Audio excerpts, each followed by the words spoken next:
Hello दोस्तों, स्वागत है आप सबका हमारे इस YouTube चैनल पर।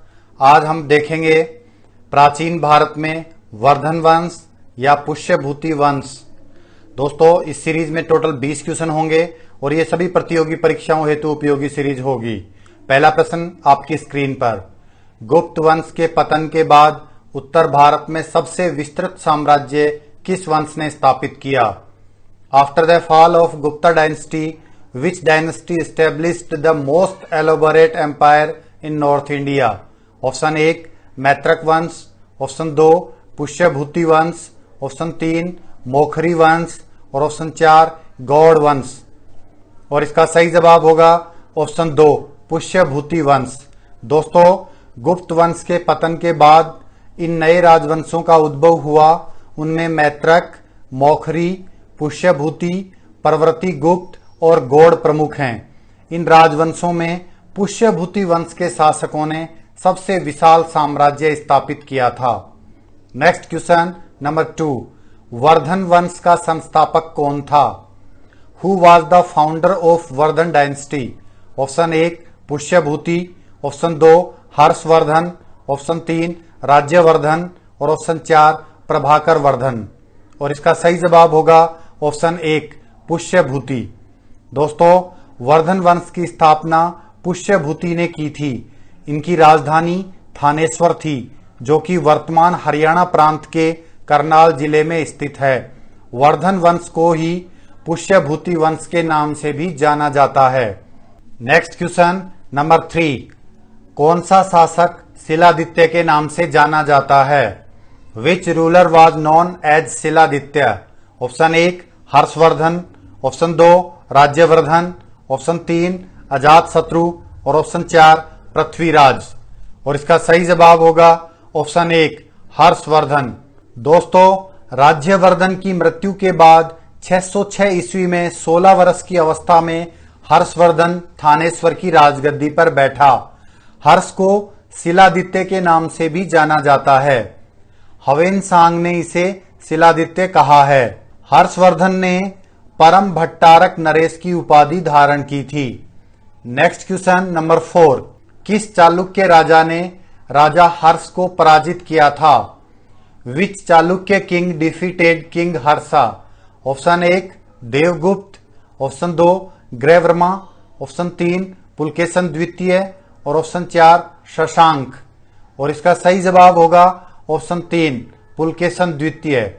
दोस्तों, जिस समय उत्तर भारत में हर्षवर्धन अनेक राजाओं को जीतकर अपनी अधीनता में करने में व्यस्त था, उसी समय दक्षिणापथ में यानी कि दक्षिण भारत में चालुक्य राजा पुलकेशन द्वितीय भी अपनी शक्ति का विस्तार कर रहा था। हर्ष की विजयों के फलस्वरूप उसके राज्य की पश्चिमी सीमा नर्मदा नदी तक जा पहुंची। ऐसी स्थिति में दोनों राजाओं के बीच संघर्ष अवश्यंभावी हो गया। फलस्वरूप हर्ष और पुलकेशन द्वितीय के बीच नर्मदा नदी के तट पर युद्ध हुआ, जिसमें हर्ष की पराजय हुई। नेक्स्ट क्वेश्चन नंबर 5, चीनी यात्री ह्वेन-सांग किसके शासनकाल में भारत आया? The Chinese traveller Hiuen Tsang came to India under whose reign? Option 1 Prithviraj, option 2 Ashok महान, ऑप्शन 3 हर्षवर्धन और ऑप्शन 4 अजातशत्रु। और इसका सही जवाब होगा ऑप्शन 3 हर्षवर्धन। है से हर्षवर्धन, है से ह्वेन-सांग। दोस्तों, ह्वेन-सांग को यात्रियों में राजकुमार, नीति का पंडित और वर्तमान शाक्य मुनि कहा गया है। वह नालंदा विश्वविद्यालय में पढ़ने एवं बौद्ध ग्रंथ संग्रह करने के उद्देश्य से भारत आया था। नेक्स्ट क्वेश्चन नंबर 6, कादम्बरी पुस्तक की रचना किसने की? Who wrote the book Kadambari? Option 1 Aryabhatta, option 2 Banabhatta, option 3 Kalidas और ऑप्शन 4 हर्षवर्धन। और इसका सही जवाब होगा ऑप्शन 2 बाणभट्ट। दोस्तों, कादम्बरी की रचना बाणभट्ट ने की थी। यह संस्कृत साहित्य का सर्वश्रेष्ठ उपन्यास है। बाणभट्ट वर्धन वंश के शासक हर्ष का दरबारी विद्वान था। कादम्बरी के अध्ययन से हम हर्षकालीन सामाजिक तथा धार्मिक जीवन का ज्ञान प्राप्त करते हैं। नेक्स्ट क्वेश्चन नंबर 7, निम्नलिखित पुस्तकों में से किसकी रचना हर्ष ने नहीं की? Which of the following books was not composed by Harsha? Option 1 Priyadarshika, option 2 Ratnavali, option 3 Naganand, option 4 Harshacharita. और इसका सही जवाब होगा ऑप्शन 4 हर्षचरित। दोस्तों हर्षचरित की रचना बाण भट्ट ने की थी। शेष तीनों पुस्तकों की रचना हर्षवर्धन ने की थी और ये तीनों पुस्तकें संस्कृत के नाटक हैं। नेक्स्ट क्वेश्चन नंबर 8, भारत का अंतिम हिंदू सम्राट किसे कहा जाता है? Who is called the last Hindu emperor of India? Maharana Pratap, option 2 Prithviraj Chauhan, option 3 Harshavardhan, option 4 Ashok. और इसका सही जवाब होगा ऑप्शन 3 हर्षवर्धन। दोस्तों हर्ष को भारत का अंतिम हिंदू सम्राट कहा गया है, जबकि वह ना तो कट्टर हिंदू था और ना ही सारे देश का शासक। नेक्स्ट क्वेश्चन नंबर 9, किस व्यक्ति को द्वितीय अशोक कहा जाता है? Which person is called the second Ashoka? Option 1 Raja Bhoj, option 2 Harshvardhan, option 3 Maharana Pratap और ऑप्शन 4 चंद्रगुप्त मौर्य। और इसका सही जवाब होगा option 2 Harshvardhan. Next question number 10, हर्ष एवं पुलकेशन द्वितीय के मध्य हुए संघर्ष की जानकारी कहां से मिलती है? Where is the information about the conflict between Harsha and Pulakeshin second? Option 1 हाथी गुम्फा अभिलेख, ऑप्शन 2 एहोल अभिलेख, ऑप्शन 3 बरखेड़ा लेख और ऑप्शन 4 ह्वेनसांग का वर्णन। और इसका सही जवाब होगा ऑप्शन 2 एहोल अभिलेख।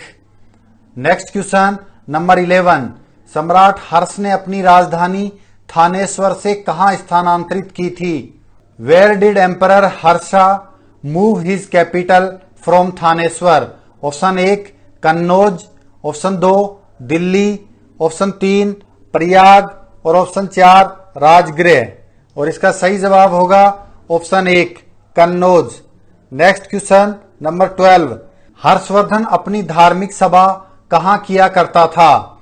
Where did Harshavardhan conduct his religious meeting?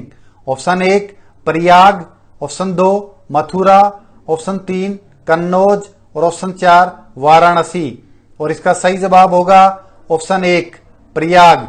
दोस्तों हर्षवर्धन के समय में प्रयाग में प्रति 5 वर्ष एक समारोह आयोजित किया जाता था जिसे महामोक्ष परिषद कहा जाता था। ह्वेनसांग स्वयं छठे महासमारोह में सम्मिलित हुआ था। Next question number 13, Harsha Samvat की स्थापना किस वर्ष हुई? In which year was the establishment of Harsha Samvat? Option 1 78 ईस्वी, ऑप्शन 2 321 ईस्वी, ऑप्शन 3 606 ईस्वी और ऑप्शन 4 621 ईस्वी। और इसका सही जवाब होगा ऑप्शन 3 606 ईस्वी। दोस्तों हर्षवर्धन ने अपने राज्यारोहण के उपलक्ष्य में 606 ईस्वी में एक नया संवत हर्ष संवत शुरू किया था। नेक्स्ट क्वेश्चन नंबर 14, ह्वेनसांग की भारत यात्रा के समय सूती कपड़ों के उत्पादन के लिए सबसे प्रसिद्ध नगर था। At the time of Hiuen Tsang's visit to India was the most famous city for the production of cotton clothing? Option 1 Kanchi, option 2 Pataliputra, option 3 Varanasi और ऑप्शन 4 मथुरा। और इसका सही जवाब होगा option 4 Mathura. Next question number 15, CU की ग्रंथ की रचना किसने की थी? Who wrote the treatise of CU की? Option 1 Faxian, option 2 I-tsing, option 3 Hiuen Tsang और ऑप्शन 4 लामा तारानाथ। और इसका सही जवाब होगा ऑप्शन 3 ह्वेनसांग। दोस्तों ह्वेनसांग ने अपनी यात्रा विवरण के ऊपर एक ग्रंथ लिखा जिसे CU की कहा जाता है।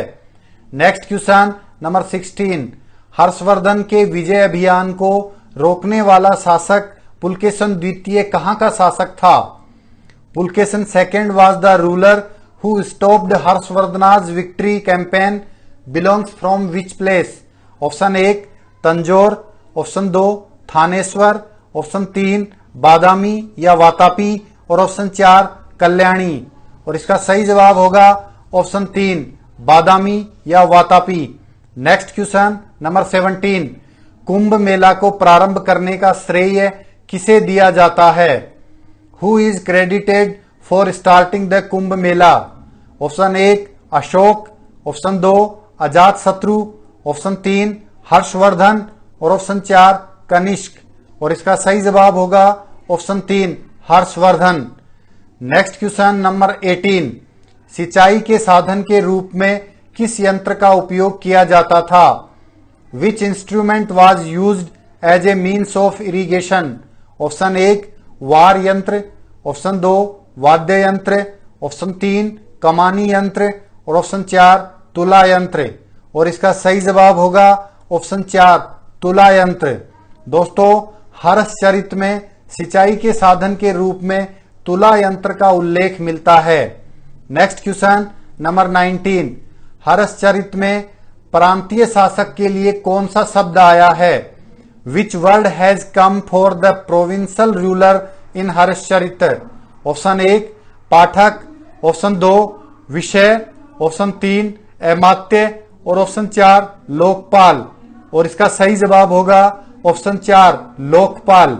नेक्स्ट क्वेश्चन और सीरीज का लास्ट क्वेश्चन नंबर 20, वर्धन काल में चाट या भाट शब्द का प्रयोग किसके लिए किया जाता था? For whom was the word chat और bhat used in the Vardhan period? Option 1 पुलिसकर्मी, ऑप्शन 2 चिकित्साकर्मी, ऑप्शन 3 गुप्तचर, ऑप्शन 4 व्यापारी। और इसका सही जवाब होगा ऑप्शन 1 पुलिसकर्मी। दोस्तों, ये थी आज की सीरीज आपको कैसी लगी कमेंट करके बताएं। पसंद आई हो तो इस वीडियो को लाइक करें, चैनल को सब्सक्राइब करें और आगे इसे अपने दोस्तों तक शेयर करें। Thank you very much.